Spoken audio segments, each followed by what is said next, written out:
Hello everyone, Vandal here. Augmented. Let's talk about racing challenges. They're not easy to find.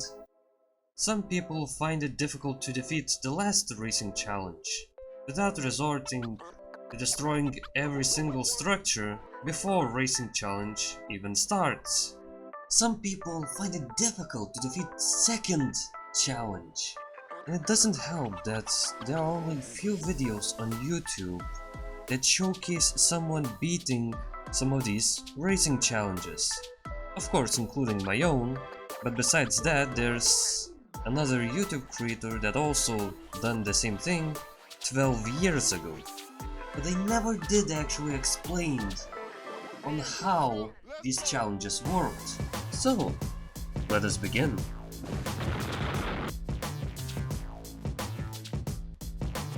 And now we begin from the first challenge, and over there we have our first bubble. We try to approach this bubble from the low ground area. Why from the low ground area, you ask? Well, it's because the low ground area gives us a bit of a speed boost. Now, because the water area gives us a bit more speed boost, we approach the second bubble from the water area. But how exactly do we know the distance between Battle Engine Aquila and the ground? Well, we have our reticle on the bottom left corner of the screen over here. If the reticle turns a bit more greenish, then it means that the distance between land and Battle Engine Aquila is greater. When going close to water, you don't really need this sort of a reticle. All you need to know is that if the water is splashing, and if it's splashing, then you actually have that speed boost. On land, it's a bit more difficult, and you kinda need to manage your distances in between you and the land to get this speed boost. If you get a bit too far away, you will not get the speed boost. And if you go too close to the ground, then instead of getting the speed boost, you will get speed penalties. And if you are flying way too slow, then Battle Engine Aquila stalls and it transforms into a walker mode. And now when going to the third bubble, we have our first difficulty, them trees. We can avoid these trees by going through the right area, but going through the right area we have greater distances. Once we approach this turret section over here, we have two options. We can either drift by pressing W and A, which gives us a faster turning speed, but it gives us speed penalties. Or we can use W and a mouse to move around, but then the turning speed is slower, but we don't have the speed penalties.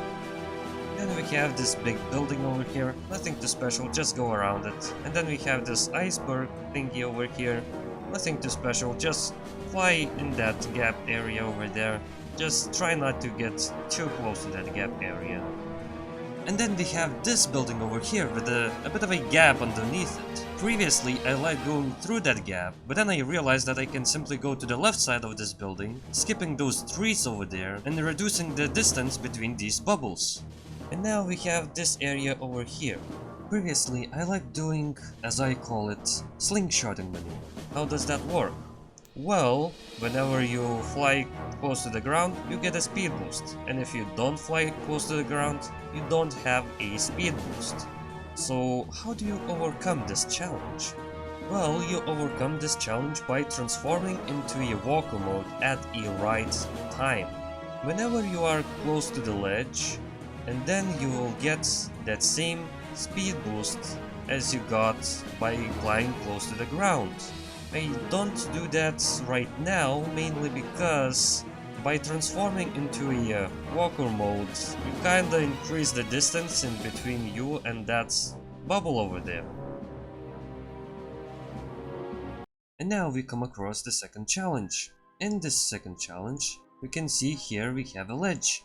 So we can use our slingshotting maneuver, going close to the ledge, then transforming into a walker mode, turning to the right side, and then transforming back into the flying mode. Of course, that poses a problem, because when you transform into the flight mode, you lose all the speed that you had previously. So at this singular moment, you have no speed at all. But from the plus side, you can turn to the right area faster, and also you have a speed boost from the land area, but of course that is only momentarily. And also doing this sort of a maneuver, it's not that easy to do, you really need to time it, otherwise you're gonna land on the land area. After this, we see some buildings over there. And if you have been doing the same thing that I did some time ago and parkouring around that entire building section, then WTF. Instead, what you can do is that you can drift a tiny bit to the left and then just fly through the right. After this, we find ourselves close to the ship. Now, there are a couple of ways to go about it. You can either go to the left side and just fly around that ship, but the distance, just look at it, it's so massive. What else you can do is that you can do slingshotting maneuver again, but this time it's kinda difficult to do. As you can see here, there are no ledges, so how the hell do you do the slingshotting maneuver? Well, whenever you are close to the water, there is a certain amount of distance in between you and the water that gives you a speed boost. If you go a bit downwards, then look upwards, turn into a walker mode, and then you'll have the speed boost that you gain from the water area,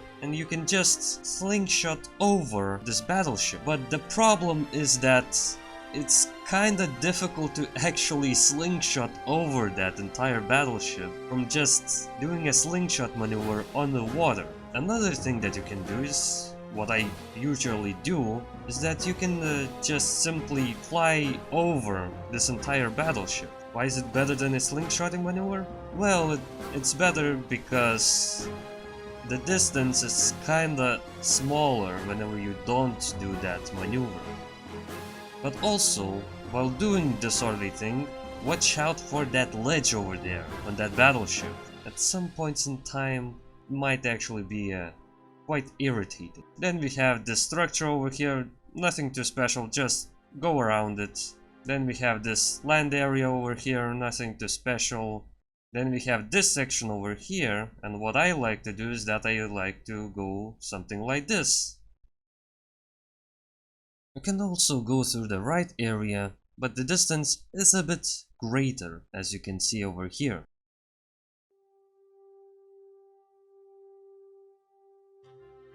And now we come across the third racing challenge. This racing challenge is a bit more difficult than other race challenges. Why is that so? Well, the first few bubbles are relatively simple. Simply go through them and that's it. But then we have these hills over here. Now with these hills, the problem is maintaining the distance between you and the ground area. And a lot of the times you will drag your battle engine Aquila through the ground area, because the ground over here, it's not that even. And then you simply have to maneuver around these structures over here, these tanks over here, then go a bit to the left side of these hills over here to get a bit of a speed boost and lower the distance in between the bubbles. Then over here we are doing the slingshotting maneuver towards that other bubble. Now the slingshot over here, it actually works. Well, of course, if you're actually getting that speed boost from the ground area at the first place. And now touch the upper side of this bubble over here, fly over the edge, through this tree gap over here, and that's about it. Of course, if it's the last loop.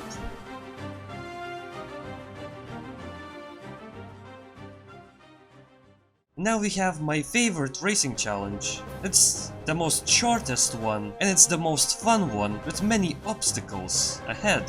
The first bubble, it's nothing too difficult over here. The second one, it's also not that really difficult. Now the third one, with the third one we actually need to go in between these trees over here to lower the distance. Now we have these cannons over here, just go a bit to the left to avoid their fire.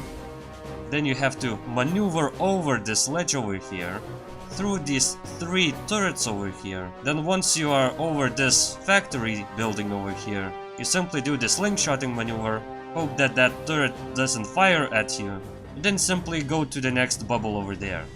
It's simple as that. It's the most simplest challenge, and it's the most fun one, because of all the obstacles.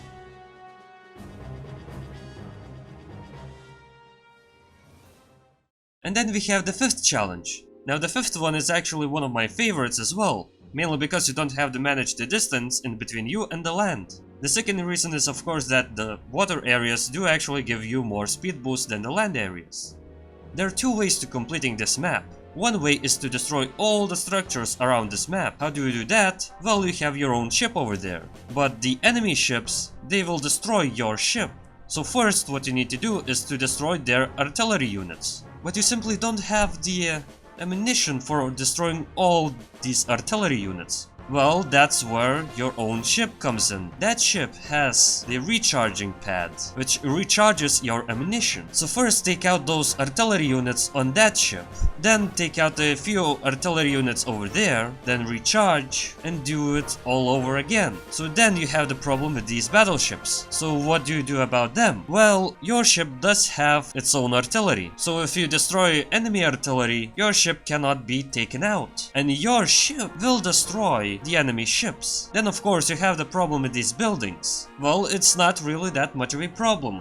What you can do is that you can simply destroy these buildings, then go back to the recharge pad and then continue destroying these buildings. And now you have no obstacles around this map. Me personally, I don't really like this sort of strategy. It's boring. You have to do this entire shit for about 20 to 30 minutes. It's boring. So what I do is that I simply go through this entire map area. And you know what? You don't need to destroy all the structures around this map. Even though everyone that I know that has beaten this fifth challenge tells you to destroy these buildings. So let me tell you how to accomplish this map without destroying these buildings. So first we start off from being in the air. Then what we do is that we land on this building over here. Once you are recharged, move a bit forward so that Battle Engine Aquila doesn't go upwards once you go to the air mode. If you're already in the air, Battle Engine Aquila doesn't go upwards. And now we start off our challenge. So first off, we have all these structures over here. Just simply move around these structures, it's nothing too special. Then once you are close to the battleship, just go through there.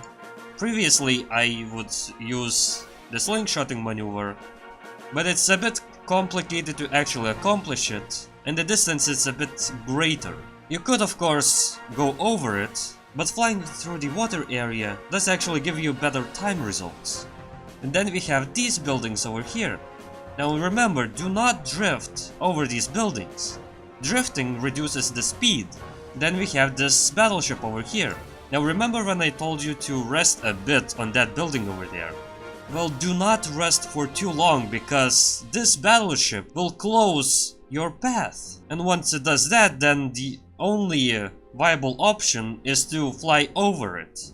Then we have that bubble over there, so simply drift a bit. But don't press the S button once you are drifting, because Battle Engine Aquila simply stalls and you end up in the water. What you will need to do is that your Battle Engine Aquila will need to rest, because then you will not have enough energy to move forward.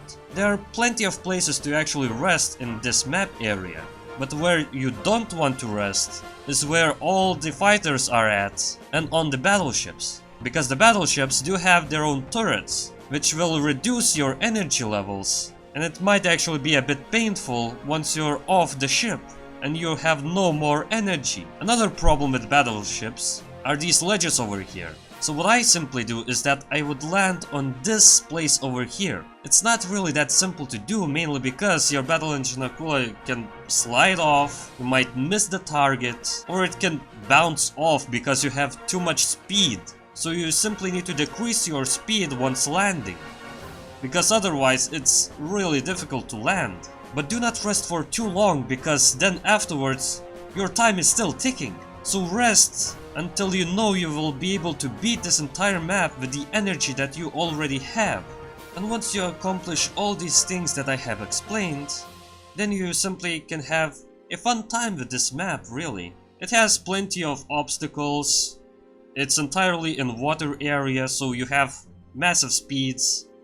So it's actually fun, and you can actually beat it. I have beaten it plenty of times with this strategy.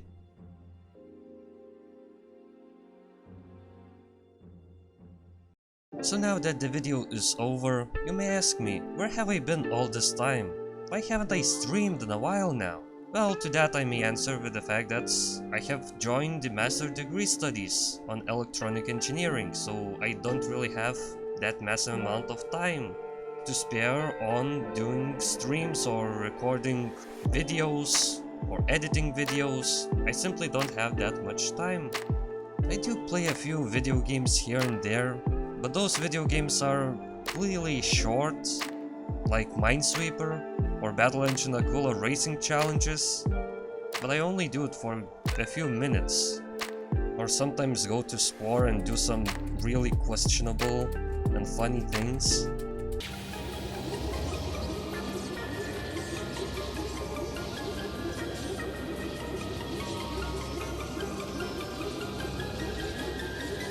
So now you may ask me, why have you decided to upload right now, for instance? Well, to put it bluntly, my world speedrun record has been beaten by quite a massive margin, to be honest with you all. So I thought to myself, you know what, I should probably jump into that sort of a mess again, because why not? But before I did that, I wanted to upload something from the racing challenges, you know? So anyways, thanks for watching, and I will see you all later.